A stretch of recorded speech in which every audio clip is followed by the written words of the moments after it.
Hey, welcome back to Music Theory Logic. My name's Andrew, and today is going to be another music theory breakdown, where I've recreated popular songs so that I can show you some music theory and hopefully help you along in your music production journey. So today we're going to be talking about the hit record Range Brothers off the album Melodic Blue.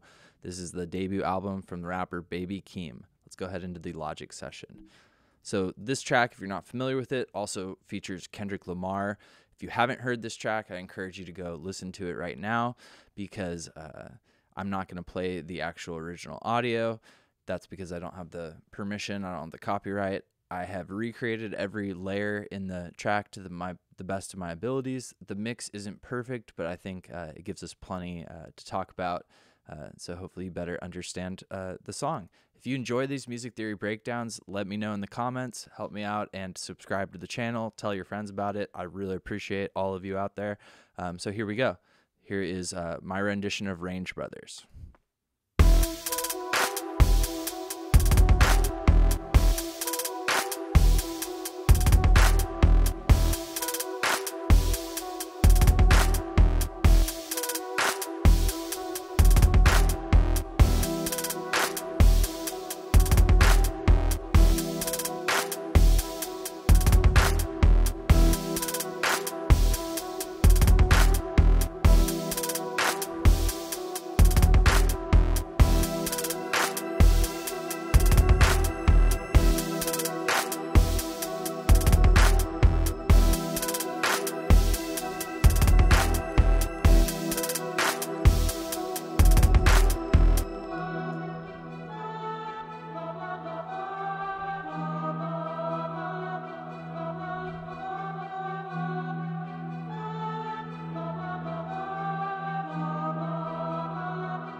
All right, a consolidated version of the arrangement. Here's going to come the final section.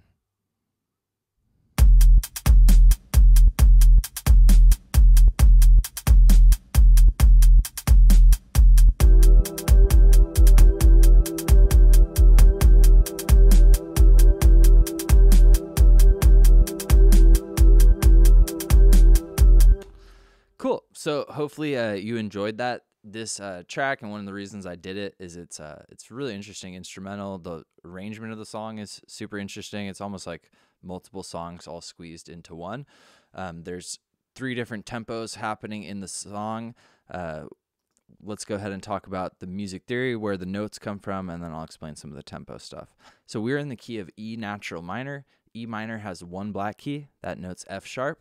Other than that, it's just our letters. So it's E, F sharp, G, A, B, C, D, and E. That sounds like this. Cool. And most of what we find is literally like all of those notes. There's not too many full-on chords. A lot of the harmonies come from the individual melodies and sort of the reverb and delay that's happening. So let's go through the main first lead. So the song starts out and we're at 128 beats per minute. The main melody sounds like this.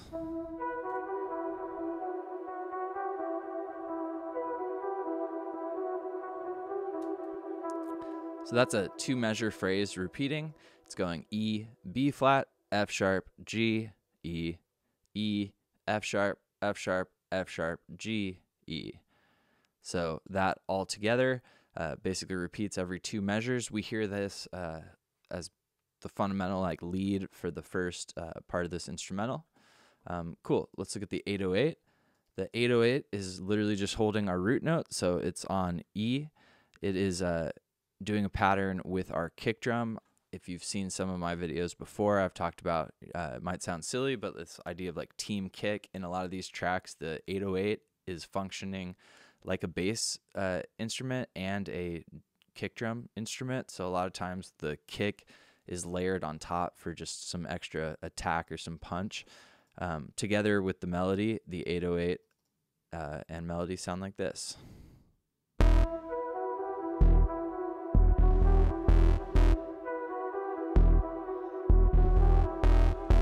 Now, there's obviously a lot happening on the actual sound. Check out the video. I did a breakout video building this patch from scratch inside of Serum. That's what we're hearing for the 808. Cool. Moving along, let's talk about the drums. The drums in the beginning are definitely interesting, but not unique sort of to the genre. So we start out, we get a kick and our sort of like a crash sound or an open hi-hat on 1. It's really soft. Let's solo that too so we can hear it. So we get that crash and kick, and then this is going to be your hi-hat, this middle line, and this is our clap. Sounds pretty big. Sorry if that was super loud in your headphones. This, again, is at 120 beats per minute. Our clap is on beat 3, so we call this a halftime backbeat. That's what most people who have learned a little bit of how to talk about grooves will say. It's how I talk about it in my music theory text linked below. So those drums all together sound like this.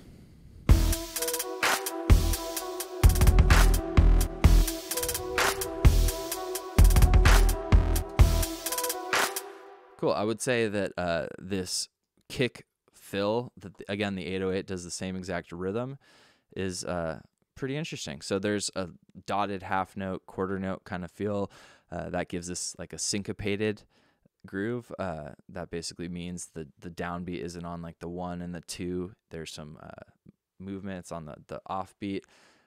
That then happens again the second measure. We don't get any kick drum on the 1. We get kick drum on beat 2, and then this fill, which is basically a 30-second note at our 128 beats per minute, and then 2 16th notes. Altogether, that once again sounds like this.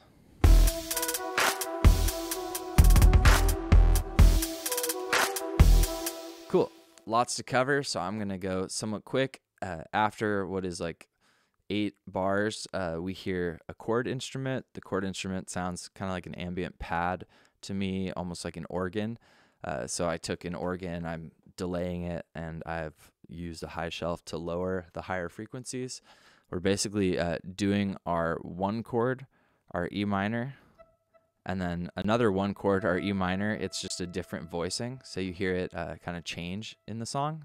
That sounds like this.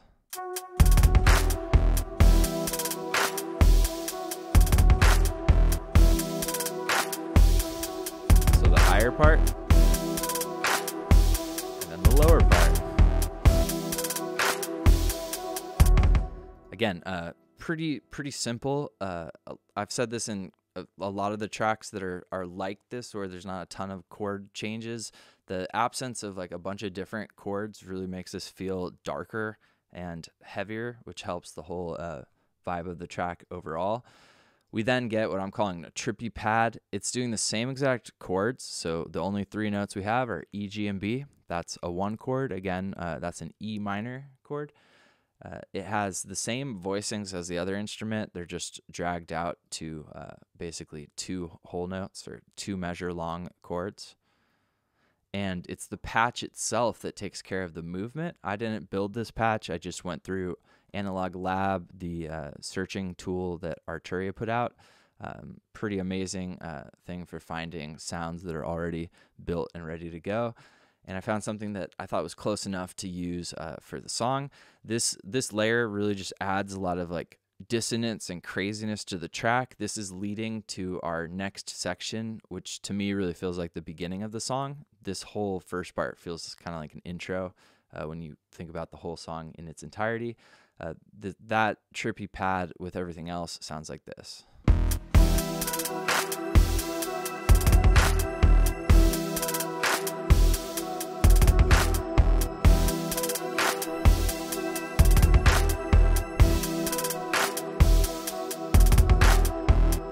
Cool. So again, the movement you're hearing sounds like the pitch is moving around. That's controlled via the LFO inside that actual patch.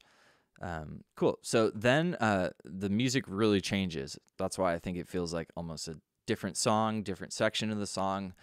We'd have to ask Baby Keem and Kendrick Lamar and the 30 Rock, I think, and everyone else who's involved in the making of the track, how they would interpret this. But it feels very much like the fancy school word term would be through composed. If it is changing throughout, it's not the same beat repeating, which really makes for kind of a cool experience when you're listening to this.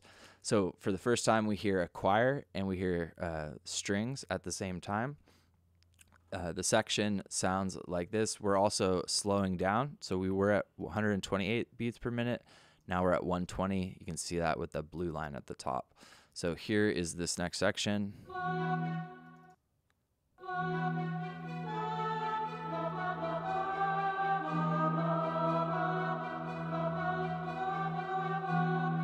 Cool. So I really like this section. I love violins and I love arpeggios, and that's really what we're getting. The top violin is going B. That's the 5th note of our scale. It's also the top note, the 3rd note in our E minor chord. It's going 5 down to 1, then 2, then 3. So B, E, F sharp, G. That repeats 3 times, and then we walk down the scale from B. We go 5, 4, 3, 2, not all the way to the 1. That is B, A, G, F sharp. On the bottom, we are holding an E note. That's like our double basses, which add to the darkness of all of this. And since all of these notes, aside from the F sharp, come from our E minor chord, if we add the F sharp, some people would call that like an E minor 9, since we a minor 9 or a suspended 2. It depends on like who's talking about it. But basically, that all sounds like this. Let's mute the choir for a second.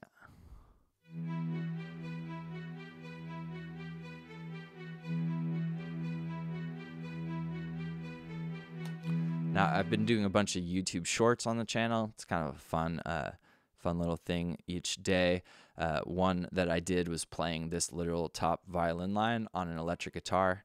I feel like these kind of notes, if you just the natural minor runs, if you play them on a distorted electric guitar, it sounds like heavy rock, which I enjoy, and I hope you do too. So the choir is doing a different line for the first time, and we actually get a note for the first time that's not from our natural minor. We get what's called the leading tone. I've talked about it before. This one note would change it from natural minor to harmonic minor. The notes in the choir are going F sharp, the 2, up to A, the 4, down to E, the 1, F sharp, the 2, E, the 1, back to G, that's the minor 3rd. Then we hit that leading tone, that's D sharp, back to E, then F sharp, then E, F sharp, and there's this trill sort of sound. It goes really quickly from F sharp to G and F sharp to G. Altogether, that looks like and sounds like this. Let's listen to it without the strings.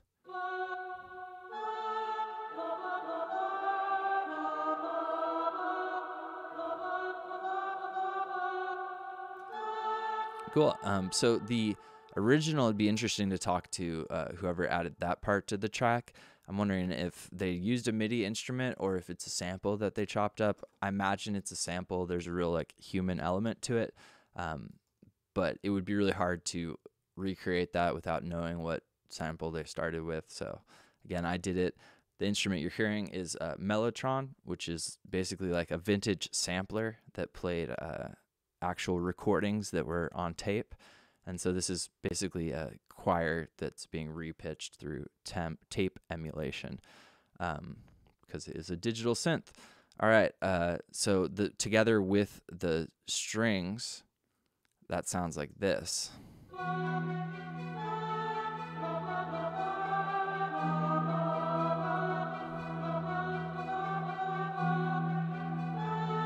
Nice.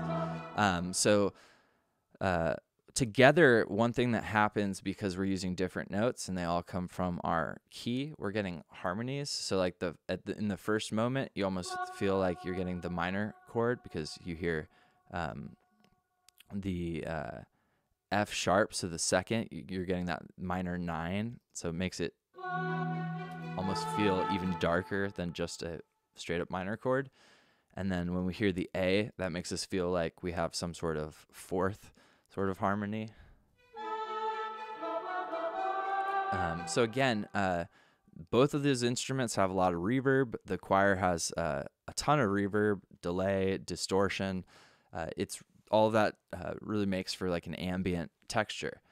Then after basically 8 bars, we get the drums that come in. It's a new drum pattern. It sounds like this.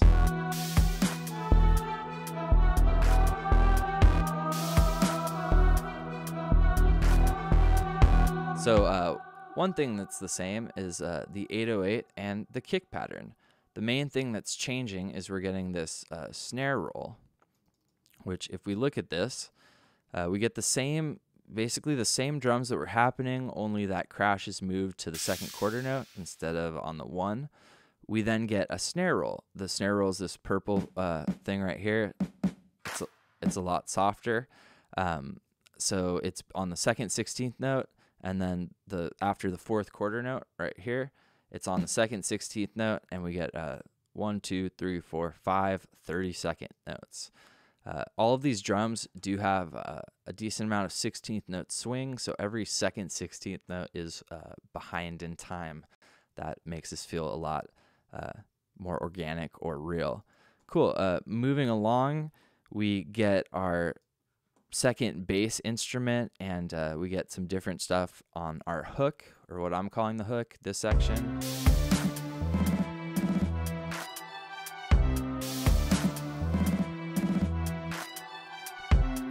All right, so this part feels a lot more like happy or major at that moment, and that happens because we're on our C and our E, so we're basically getting what would be a major 6th chord as it pertains to the key of E minor. So we got a major 6, then the lines move in the opposite direction.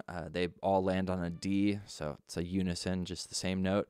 And then they go down one more time, and we get the same interval before, C and E, only it's C over E, which makes it feel just like an inversion of the same thing we had before. Then we get the scale run. This is the same thing that happened before. It's that B, A, G, F sharp, or 5, 4, 3, 2 from our scale. All of that happens. We get a different bass, and the bass is doing the same line as the cellos and the double basses from the string section. It's going C up to D up to our E. And the rhythm here is again syncopated. I used that word before. So the accent where we feel like an important part of the groove is not on a downbeat. That makes it feel a lot cooler, and a lot of music in this genre is going to have some sort of syncopation or slightly not on the downbeat. This isn't house music. The last thing I want to say, the rhythm here, to make it syncopated, this is a dotted quarter note, another dotted quarter note, and then finally a quarter note, or a dotted quarter note tied to an eighth, tied to a quarter note, then another quarter note. If you do read music, if you do, bear with me. I'm trying to make all these videos very digestible for people who have a lot of different musical backgrounds. So altogether, our hook sounds like this.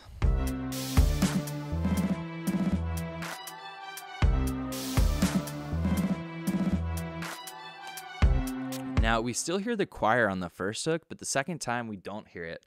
It's the choir that's adding that kind of darkness that you may hear, or that dissonance. Again, that goes away. So then we get verse 2. I'll play it. It's essentially the same section as this verse 1, but our violins change. It's pretty cool. It sounds like this.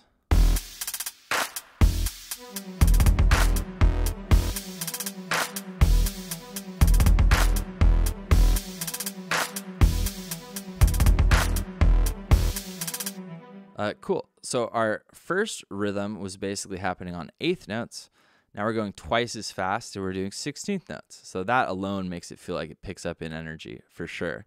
Then the notes are we have the same 4 notes that we had in the first 3 quarter notes. It's just changed the order. We're going on a run from high to low. We're going 5, 3, 2, 1, 5, 3, 2, 1. That repeats again the numbers from the notes in our scale. The actual note names are B, G, F sharp, E. That repeats. And then at the last quarter note, we get the same run that we saw in both the hook and the previous verse. That's going 5, 4, 3, 2, or B, A, G, F sharp. Cool. So that basically takes care of everything in the track up to the final section. So to back out a little bit, this top thing says our arrangement as I'm interpreting it. This whole first section, it's a long time, like 45 seconds, feels like an intro or like a prequel to the song. Then we get the violins. Energy really picks up. This feels really epic. This feels like pretty much a full track with verses and hooks, and that's where the feature is. And then finally we go into our final section, and everything's changed. Our tempo is changed. We go up to 133 beats per minute. So this is faster than it was before. It sounds like this, then I'll show you the notes.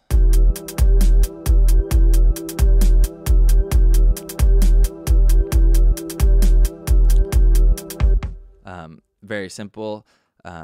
So that is basically the drums are doing this 2/8 notes, then 3/16 notes, then 2/8 notes, and 2/8 notes. That pattern repeats. Our kick drums doing a simpler version of what we did before. The same thing from the hook, that dotted quarter note, the 8th note, and then space of quarter note, and then the final quarter note. And then the snare is happening on a halftime backbeat. So this whole track has had a halftime sort of groove that looks like this.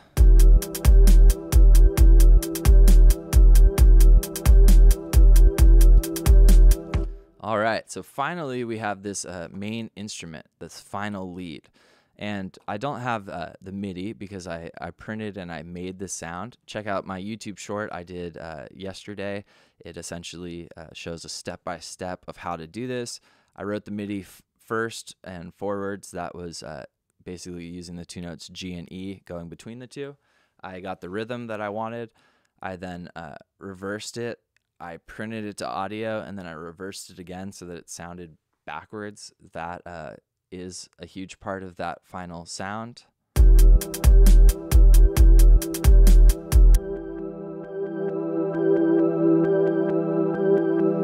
that has that reverse quality to it. Finally, we get this 2-bar sort of like breakdown section. It has what I would call like a heartbeat kick drum. The kick is going kick, kick, kick, kick, kick, kick, kick.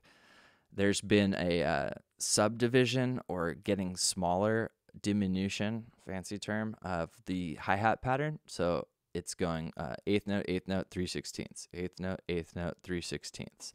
That repeats till we get out of this 2-bar section. And then finally, we get back to the main thing we heard before. So playing through the breakdown, it sounds like this.